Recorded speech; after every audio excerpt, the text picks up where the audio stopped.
Good evening, teacher.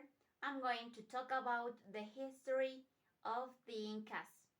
Towards the end of the 15th century, the people of what is now Ecuador faced the conquest of warriors from the south, the Incas, who had originally settled in the south of present-day Peru. Its rapid military and political expansion began around 1200 with Manco Capac, but Tupac Yupanqui began the conquest of the northern people in the last decades of the 15th century.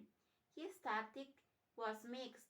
On the one hand, he resorted to military actions against those who resist, but he also opted for compromise.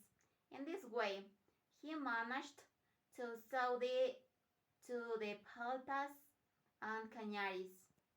His son Huayna Capac, who had just been born in the capital of current Cuenca, continued the conquest and managed to dominate even the lands of the pastors. The first resistance was found in Caranqui Cayambe.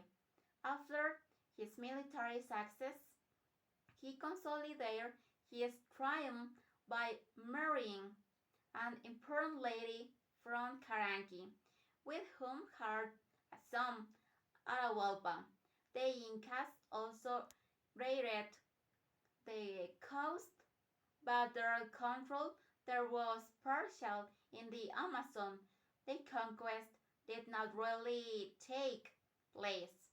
The Incas' presence brought with their rationalization of the community system of production and its integration into a new form of social organization whose fundamental features seem to coincide, at least in part, with those that characterized the ancient mode of production. The Inca system did not banish forms of social organization and pre-existing cultural or religious traits, but rather maintained them, inserting them into the complex Tawantinsuyo system. The base of production and social organization was in the community governed by its traditional chief, who became part of the imperial bureaucracy.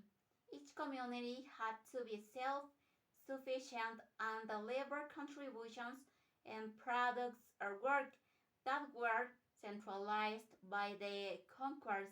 In this way, exchange was increased and labor was exploited for the construction of roads, irrigation systems, and other works aimed at increasing agriculture, production, and communication between towns.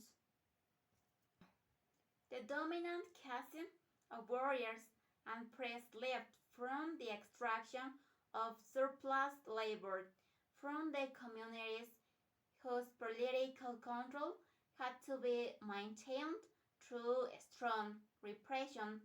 That the Inca state was characterized by its efficient organization based on community relations and by its authoritarian features.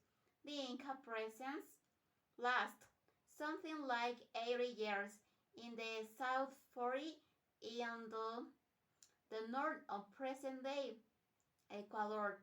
Its influence on our history has been enormous, not only because the language and various features of the social and political organization were adopted by the people localities, but also because Equatorial Andean America, with its major urban system centers such as Tomebamba and Quito, soon became one of the political axes of the entire immense Tawantinsuyo.